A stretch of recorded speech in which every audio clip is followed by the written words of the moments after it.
गीत बन गई मौन वेदना, भाव छले के छले रह गए। दर्पण ने सब कुछ कह डाला, अधर सिले के सिले रह गए। मेरे प्रिय बंधुओं, देवियों व सज्जनों, हम सब घर परिवार में जीते हैं और गृहस्थ के अंदर नित नए उतार चढ़ाव ये इंसान देखता है। और देखते देखते एक समय ऐसा आ जाता है जब व्यक्ति चुप हो जाता है। मैंने ये 4 पंक्तियां आपको जो सुनाई हैं, ये बहुत बड़ा इशारा कर रहा हूं। गीत बन गई मौन वेदना, भाव छले के छले रह गए। दर्पण ने सब कुछ कह डाला, अधर सिले के सिले रह गए। जबान कुछ कह पाए या ना कह पाए, लेकिन दर्पण सब कुछ कह देता है। वर्षों से आप मुझे सुन रहे हो, आज आपको बता दूं, ये जो तरह तरह के सपने हैं, ये एक बहुत बड़ा नशा होता है। ये आंखों को बोझिल कर देता है और पलकों को बंद कर देता है। थोड़ा ध्यान से सुनिए। हर व्यक्ति के भीतर तरह तरह की भ्रांतियां, तरह तरह के संदेह होते हैं, क्योंकि हम रिश्तों और संबंधों से घिरे हुए हैं। इसी कारण चिंताएं भी घेरे रखती हैं। इन कठिनाइयों का कभी अंत नहीं होता, क्योंकि एक जाएगी दूसरी आएगी। यही गृहस्थ जीवन है। इसलिए विचलित होने की जरूरत नहीं। ठीक समय पर ठीक निर्णय लेने की जरूरत होती है। कई बार व्यक्ति कुछ कामों में जिद करके बैठ जाता है और उसके अंततः परिणाम बुरे होते हैं। या यूं कहूं, फिर आदमी ज्यादा थकावट महसूस करता है। वेदों और शास्त्रों में मैंने बहुत सी महान आत्माओं को, पुण्य आत्माओं को, बड़े बड़े ऋषि मुनियों को पढ़ा, लेकिन राजा जनक जो गृहस्थी थे, घर परिवार में रहते थे, वे भी एक बार नहीं, जिंदगी में बार बार विचलित हुए। कारण एक ही था कि बचपन में सीता जी ने जिस धनुष को उठा दिया था, हिला दिया था, राजा जनक ने एक संकल्प ले लिया था कि इसका विवाह उसके साथ करूंगा जो इस धनुष को तोड़ देगा। जानते हो, 33 वर्ष की हो चुकी थी सीता जी, और भी उनकी बहनें थी, वे भी दिन प्रतिदिन बड़ी हो रही थी। और ये चिंता राजा जनक को दिन रात सताती थी।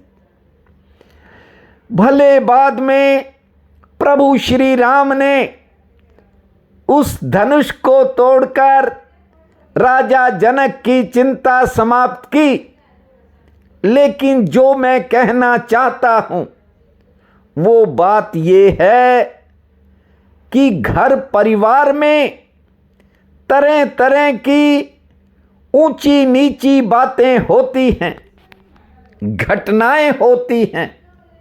कई बार व्यक्ति सोचता है कि मैं सब कुछ छोड़कर कहीं चला जाऊं, क्योंकि उसकी भावनाएं ऐसा लगता है किसी ने छल लिया हो, किसी ने विश्वासघात कर दिया हो।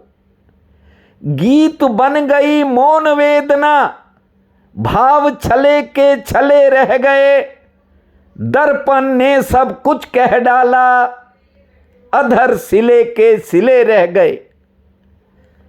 क्या करेगा व्यक्ति? बहुत से लोगों को मैंने चुप होते देखा है। इसलिए कई बार आपसे कहता हूं, समय के रहते उस राम को अपने भीतर बसा लो।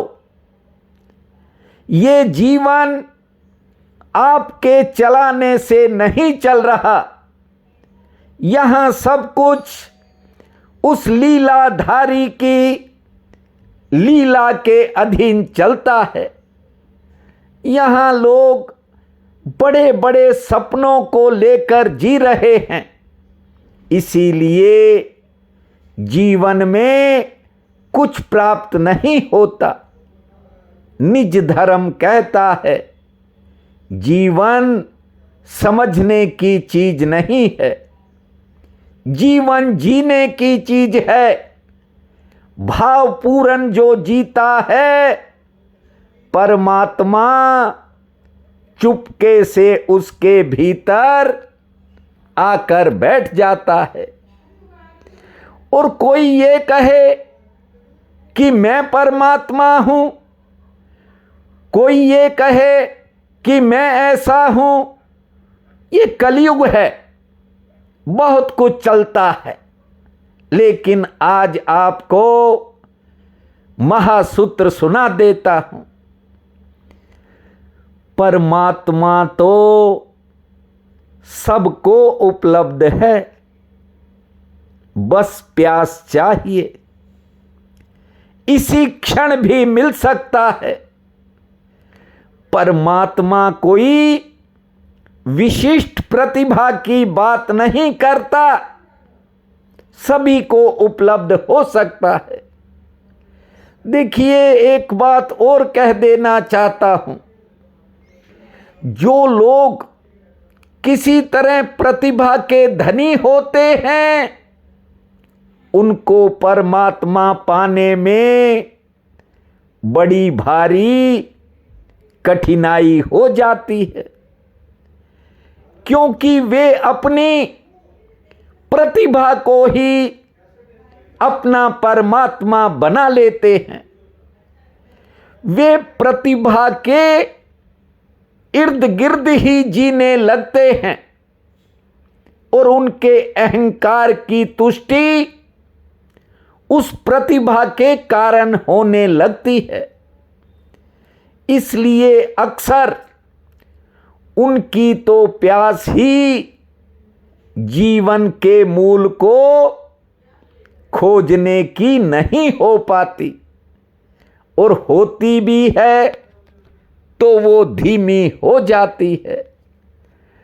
कई बार मैं ये बात कहता हूं कि पता नहीं बीते सालों में लोगों ने क्या क्या कमेंट किए। कभी कभी मन भ्रमित होने लगता था, इसलिए कमेंट बॉक्स बंद कर दिया। ध्यान दीजिए बात की तरफ। परमात्मा कोई विशिष्ट दिशा नहीं है। परमात्मा तो इस जीवन का आधार है। सभी अनुभव कर सकते हैं, प्रत्येक अनुभव कर सकता है।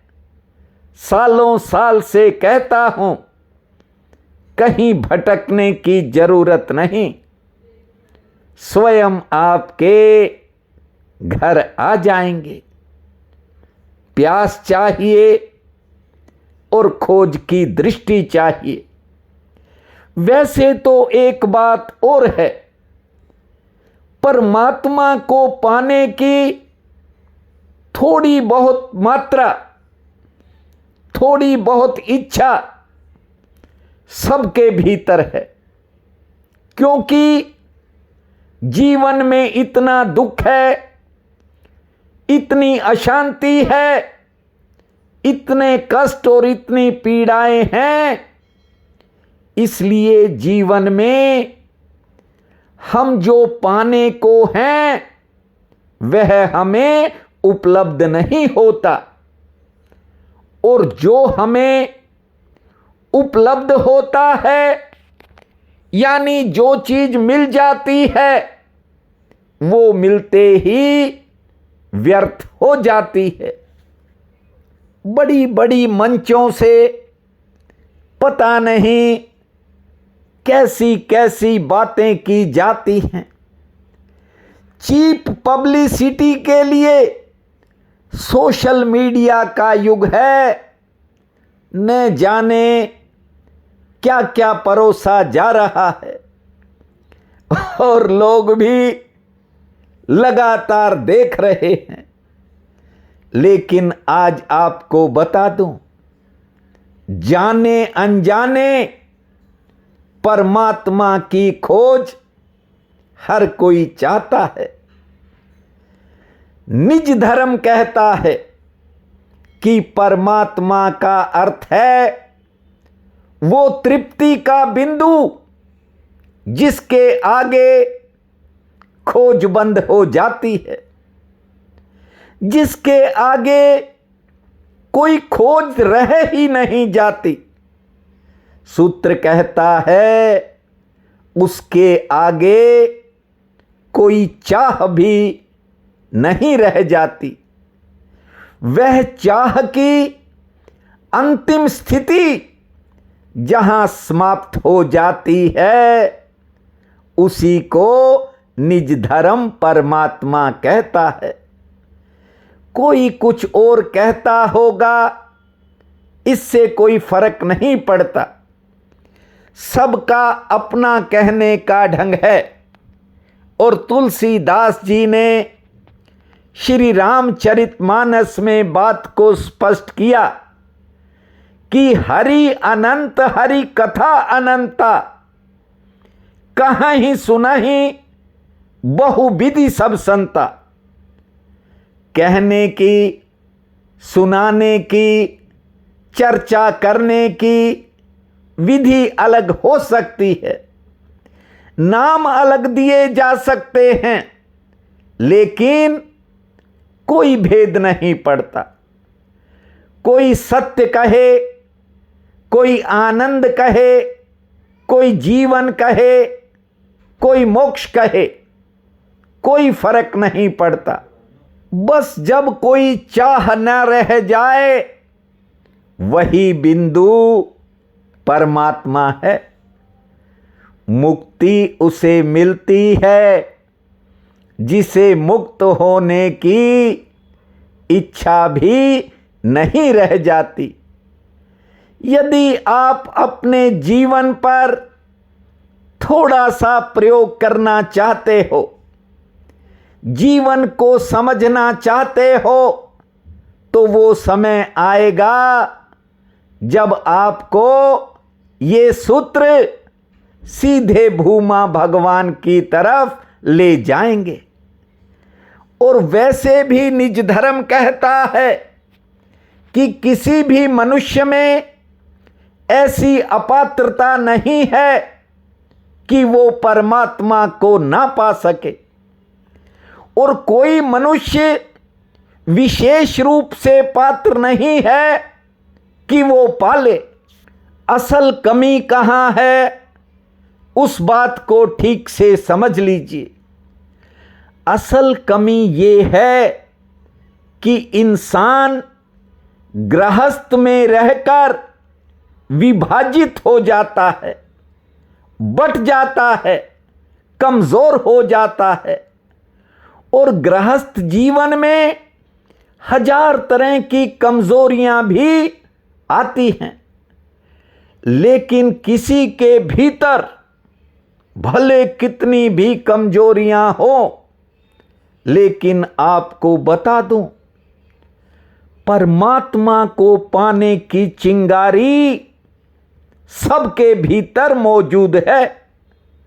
बस ये जो कमजोरियां होती हैं, ये ऊपर राख से ढक देती हैं।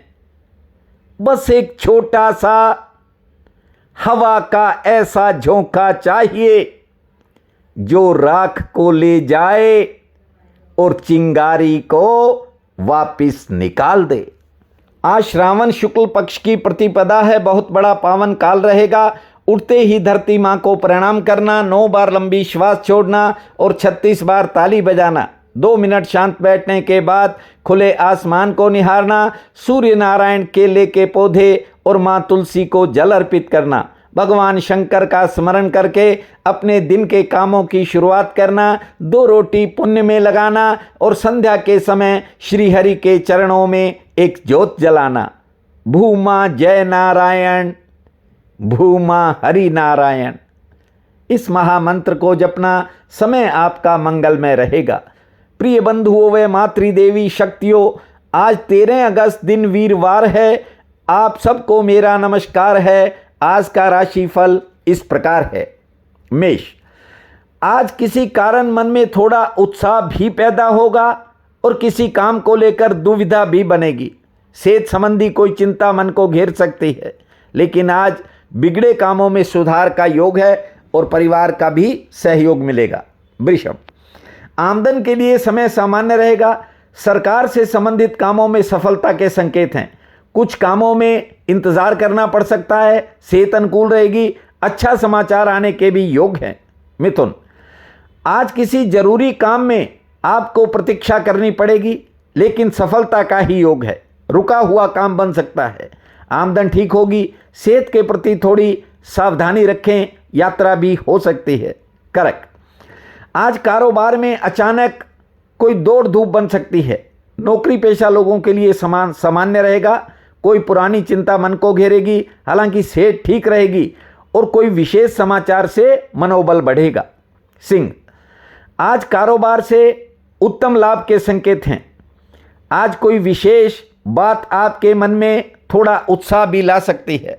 किसी रुके हुए काम में भी गति आ सकती है, लेकिन आज किसी कारण कार्य क्षेत्र में मन बेचैनी महसूस करेगा, या यूं कहूं मन थोड़ा कम लगेगा। कन्या, पारिवारिक कोई चिंता मन में उथल पुथल करेगी, कहीं जाने का मन करेगा। आमदन के लिए दिन ठीक है। कार्य व्यवहार से आर्थिक लाभ होगा। सेहत पक्ष मध्यम श्रेणी का रहेगा। तुला, दिन अच्छा है। सरकार से संबंधित कामों में, जमीन जायदाद से संबंधित कामों में सफलता का योग है।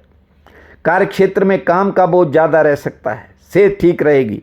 यात्रा हो सकती है। वृश्चिक, करीबी जनों के काम में आज आपका समय लगेगा, जिस कारण कोई निजी काम प्रभावित होने के संकेत हैं। ध्यान रखें। आमदन ठीक होगी। अच्छा समाचार मिलेगा। लेन देन के काम में राहत मिलेगी। यात्रा का भी योग है। धनु, किसी जरूरी काम में आज आपको सहयोग मिलेगा। आपकी कोई निजी परेशानी आज थोड़ा घट सकती है। यात्रा लाभकारी रहेगी। पुराने किसी संपर्क से फायदा मिलेगा। सेहत पक्ष थोड़ा नर्म है। मकर, आज किसी पुरानी कारोबारी समस्या से, यानी कार्यक्षेत्र की समस्या से छुटकारा मिल सकता है। सेहत लगभग ठीक रहेगी। दोपहर बाद समय और बदल जाएगा। किसी पुरानी मेहनत से फायदा मिलेगा। अच्छा समाचार मिलने के भी संकेत हैं। कुंभ, कार्यक्षेत्र में अचानक किसी आज निराशा से सामना हो सकता है। आमदन का दिन अच्छा है। कोई नया रास्ता दिखाई पड़ सकता है। यात्रा से आज थोड़ा परहेज करें। सेहत पक्ष ठीक है और कुछ कामों में प्रतीक्षा के बाद सफलता का योग है। मीन, कारोबार के लिए दिन सामान्य है, लाभ भी सामान्य होगा। कोई नवीन योजना यानी नया काम तरक्की की तरफ बढ़ सकता है। हालांकि कोई पारिवारिक चिंता मन में थोड़ा उतार चढ़ाव कर सकती है, मेहमान आ सकते हैं और कहीं जाने का अवसर मिलने के भी संकेत हैं। आज का ये दिन आप सबके लिए अति शुभ फलदायी हो, यही मेरी कामना है। आप सबका बहुत बहुत धन्यवाद।